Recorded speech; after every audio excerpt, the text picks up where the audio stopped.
And welcome back. It's time for us to deep dive into President Bola Tinubu's tax reform bill, a bold attempt to transform Nigeria's taxation system. Now, while some have called this a revolution in fairness, others argue it could widen the existing economic imbalances across states and hit average Nigerians harder than expected.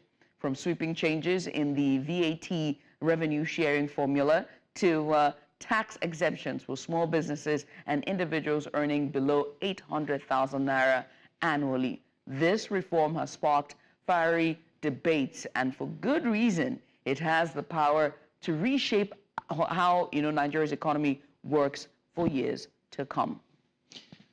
But what does this really mean for you and me? Are these changes fair? Are we ready? To help us unpack the impacts, we're joined by Ayotunde Abiodun, analyst at SBM Intelligence, Nigeria's leading research firm. And also joining us, we have with us Mr. Dr. Isa Abdullahi, who's a lecturer and also will share his expertise on the topic. Abiodun, you're welcome. Thank you very much for joining us here today. Thank you so much for coming on. Judith, please go ahead. I mean, so much question to ask about President Bola Tinubu's tax reform bill, and introducing very significant changes, including, revisions to VAT and exemptions for small businesses. But let's start by just basically, from your perspective, what are the key highlights of the reform and why is it so contentious for everyone, all of the stakeholders?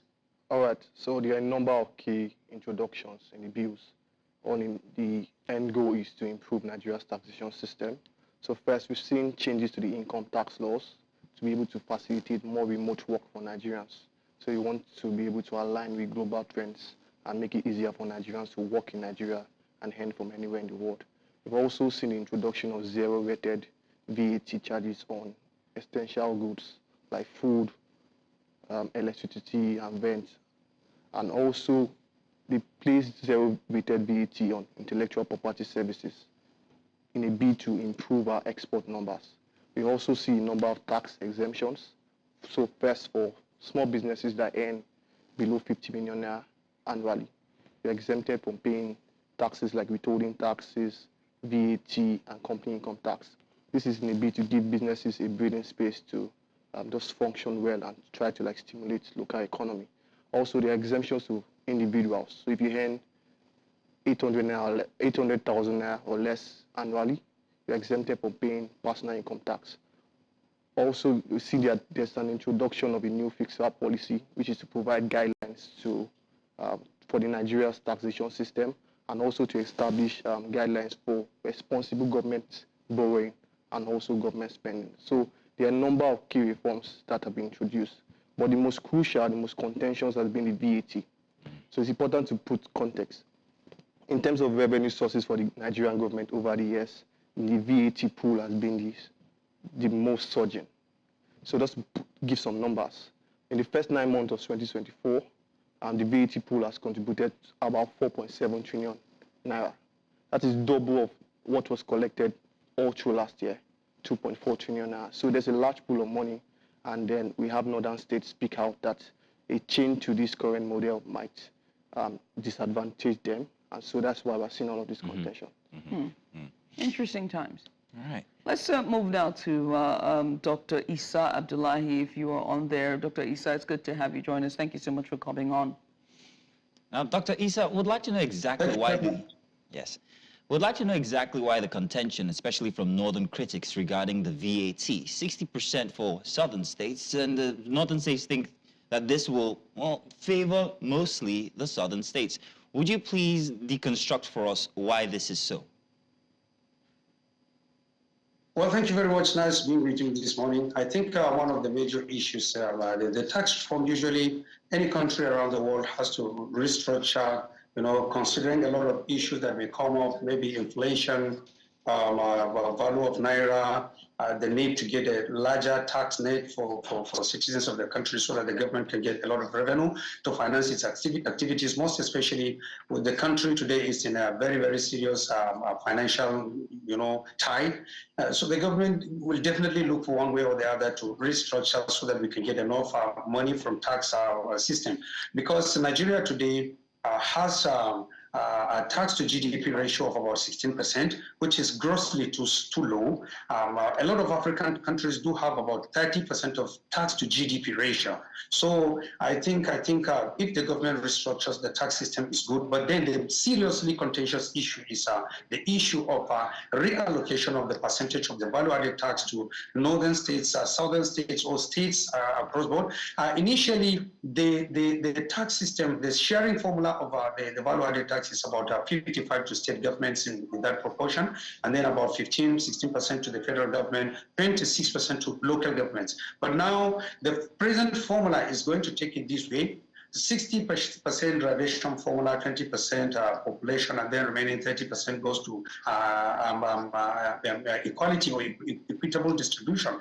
But this doesn't go down well to the northern states, most especially northern governors, northern citizens, northern elites, not necessarily northerners, even the south, southwest, and so on may still have that problem in contention. Because if you look at the structure very well today in the country, you realize that there are a lot of companies, because of being Nigerianization, being Nigeria as a country, being Nigeria a federated state, being Nigeria a country where citizens can live anywhere, practice their business, their profession, do their businesses anywhere around the country, makes a lot of northern elites, northern wealthy people to settle down in the southern part of the country for their businesses. For instance, most of the big companies in Lagos, for instance, Dangote group of companies, is a northern, if per se is to regionalize the company, it's a northerner company, for instance, but almost 80–90% of Dangote Group is in the southern part of the country.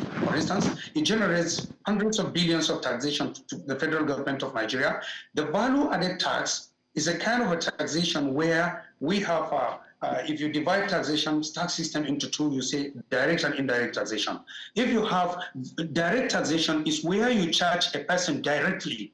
I mean, if you charge the incidence, the burden of the tax goes to the person directly you are charging. For instance, now, if you charge a profit tax, the person making profit, the entrepreneur getting the profit, does not transfer the tax burden to another person.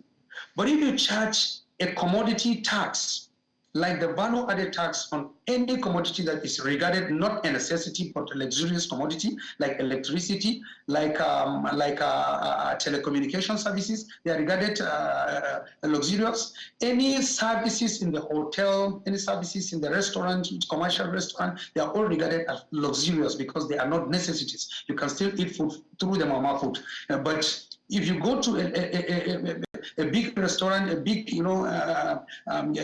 inn, then you are into a luxurious eating house. Then you are charged what is called the value-added tax. And any other commodity being processed from one crude form or from one raw form to another processed form is getting a value addition, and therefore it should be charged a value-added tax. So all these taxes, kind of value-added tax, and so many other taxes like excise duty, custom duty, and whatever, they are transferable taxes, which we call the indirect taxation. You tax the producer, and he taxes the consumer. It's the consumer that pays the burden of the tax and not the producer. And therefore, if you look at it critically, you realize that those companies producing those commodities at wherever they are, they are not supposed to be the ones enjoying the value of the value of the taxes, because they are not the people paying. The population of those large number of people who don't have companies, who are buying those commodities from somewhere, are those people paying the tax. And therefore, population should carry the larger percentage of what is being paid. That's one of the major arguments. Secondly, because Dangote has registered Dangote group of companies maybe in Lagos, doesn't make him to be a Lagos man. He's a Kano man. He's typically a Kano man.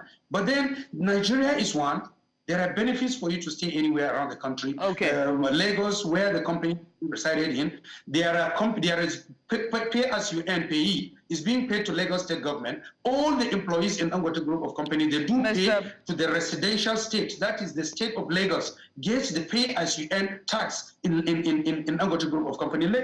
Kano doesn't have any kobo from Dangote group of company as payee. Mr. Abdullahi, if Kano people will pay for the commodities Dangote has produced, maybe in cement, in sugar, in whatever they produce in Lagos. All right, Mr. Abdullahi, if you can give us a... No. All right. Well, Mr. Abdullahi... That's one of the... All right. Let's come to the studio so we don't leave Ayotunde out of this conversation. Ayotunde, people have spoken about, Nigeria's reliance on federal allocation. That's been the conversation. And people have also, critics have said that this reform could encourage states to become, economically self-reliant. What do you make of those arguments? It's a valid argument to make. Again, context. Just about 5 Nigerian states can function appropriately without relying on federal allocation. That's a very, very worrisome narrative. So what this new model proposes is, by tying revenue to consumption, you are incentivizing states to stimulate economic activities within their regions. So as such, there should be a gradual shift away from federal reliance, because you know how much you generate is proportional to how much you've invested in economic activities within your region. And states are encouraged to put in appropriate governance capacity and policies to stimulate economic activities. So I think in the context of discussing Nigerians' long-term future, fiscal sustainability, this is a very good step in the right direction. We need to stimulate states away from relying solely on federal allocations. Which is very interesting, because I was going to ask Mr. Abdullahi, Dr. Abdullahi, regarding that. Isn't this an incentive to actually help states to begin to develop and make them attractive for investors? Dr. Abdullahi. Yeah, that's very, very critical, honestly. You see, if you take the whole of the northern part of the country, you can take like 10 states or more. If you combine them together economically, they are not as strong as Lagos. You combine 10 or even more. The whole of the northeastern part of the country, if you mix them, you half of the north central or northwestern part of the country. If you put them together, they cannot give you the economy of Lagos. For instance, now there is a branch of a bank in Ikoyi, Lagos, which earns as much money as all the branches in the whole northeastern part of the country cannot produce what that single branch in Ikoyi gives. Therefore, the northern part of the country is that economically too poor, is economically unsound, is highly unstable, and then I think what we should do to encourage, I'm so much an advocate of getting more taxes from people, and companies and organizations as well, because we are still nowhere to be found economically, most especially when it comes to federal government. But I don't also want a situation whereby only federal allocation sustains an economy. But if the government is really critical and serious about getting these states being on their feet, not to be relying on the federal allocations, I think tax system, reallocation of tax system, or resharing of the tax formula, or reallocating the tax formula is not the solution to the problem. Solution to the problem, you can pick virtually all the states of Nigeria have one kind of an endowed resource or the other. If you look at the whole southern part of the country, is that a thickly forested area? We have a lot of forest resources there. Yeah. We have a lot of energy there. They can cash in the northern part of the country. You have a lot of solid minerals there. Mr. Abdullahi, I have to, because we're out of time, right? And we have to make this very rounded conversation. Ayotunde, you have a response. You want to reply. You have a right to reply. Go ahead. You wanted to say something. All right. So the Presidential Committee has taken all of these concerns into place.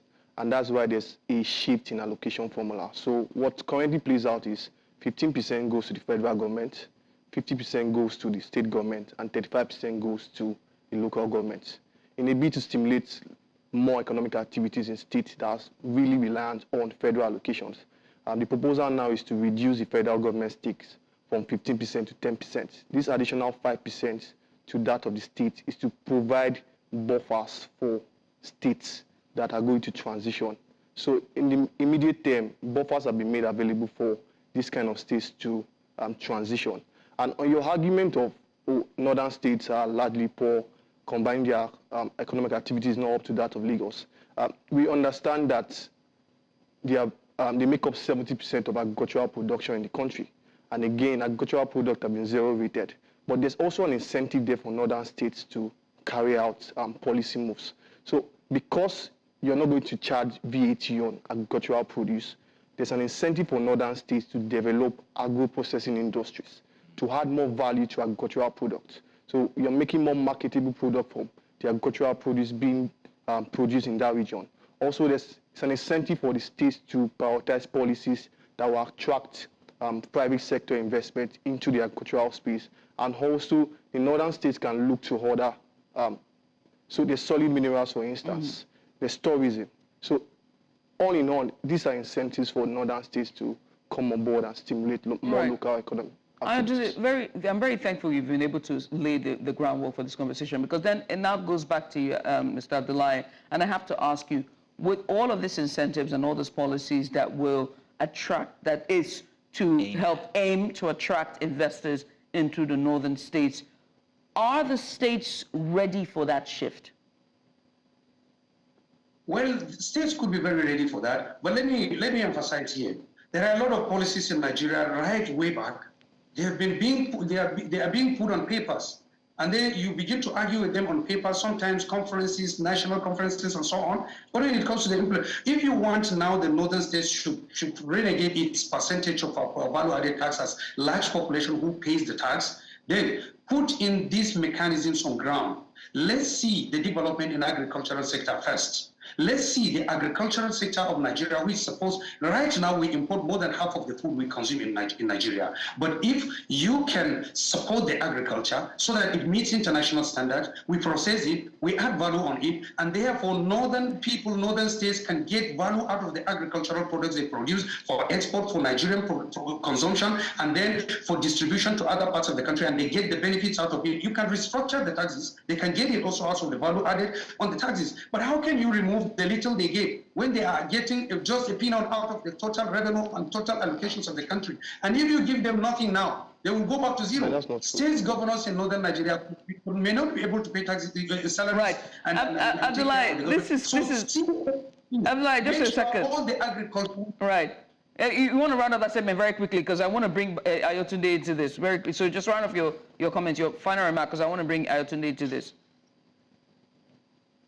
Ayotunde, go ahead. You want to say something? Yeah, so on his point of saying northern states are just getting a peanut or a small fraction of the VAT pool, that's not totally true. If you look at the numbers, majority of the northeastern states get more than 200% of what they contribute to the VAT pool. So that in itself shows that we need to gradually put incentives for these states to stand on their own. So guide rails and incentives for the states to stand on their own and to be able to be economically self-reliant.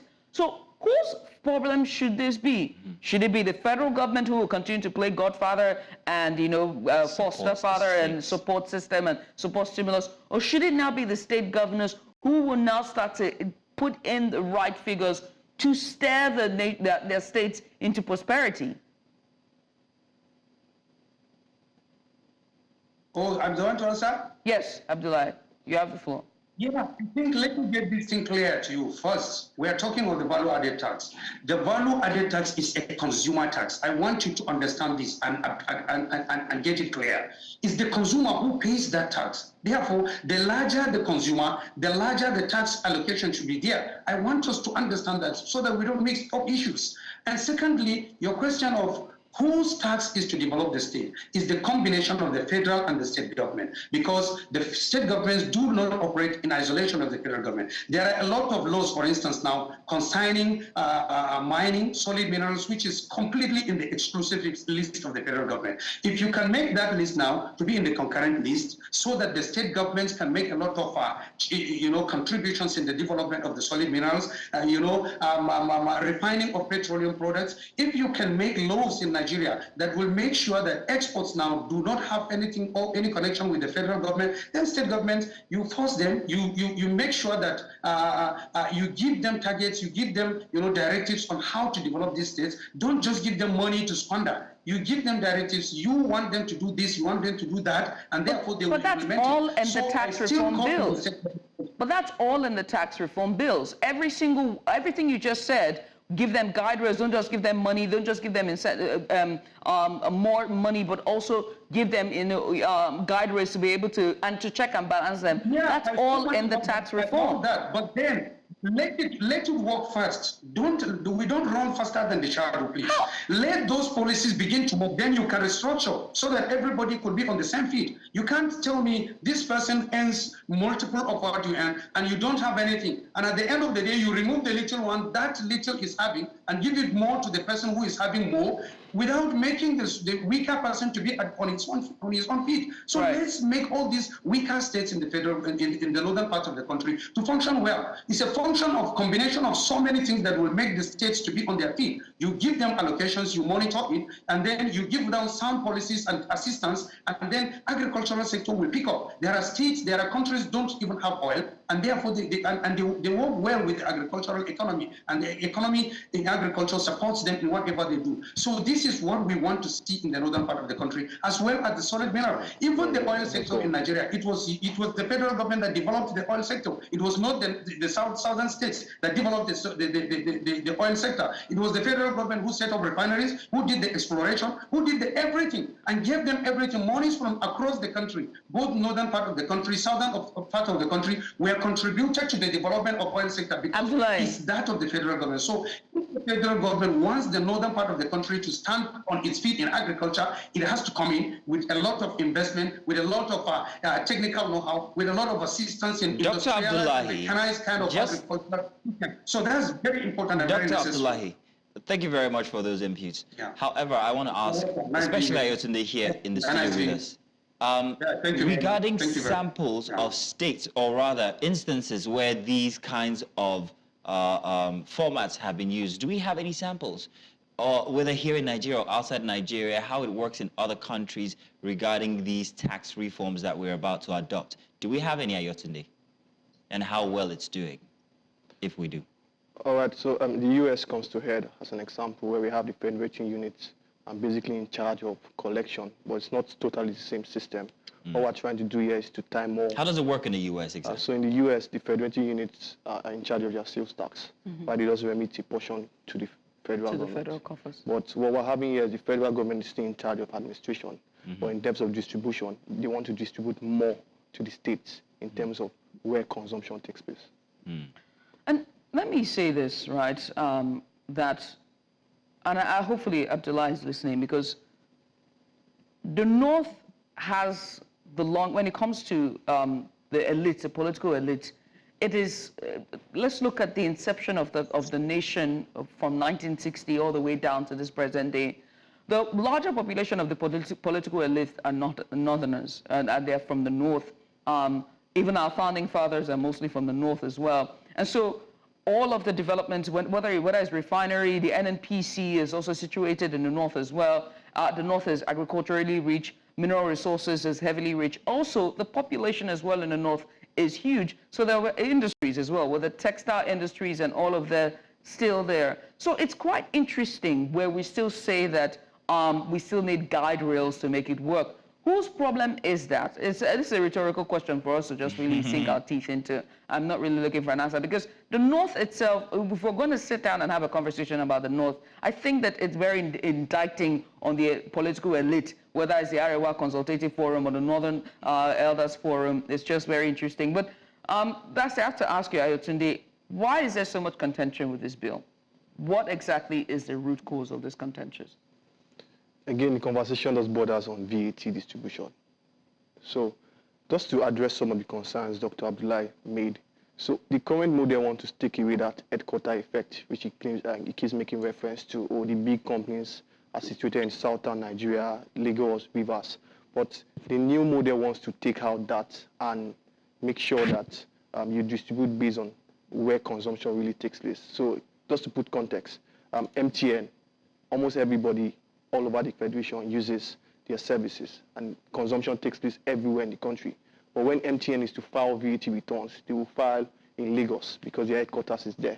But what the current model, the new model, opts to do is that let's allocate based on the ratio of consumption all over the federating unit.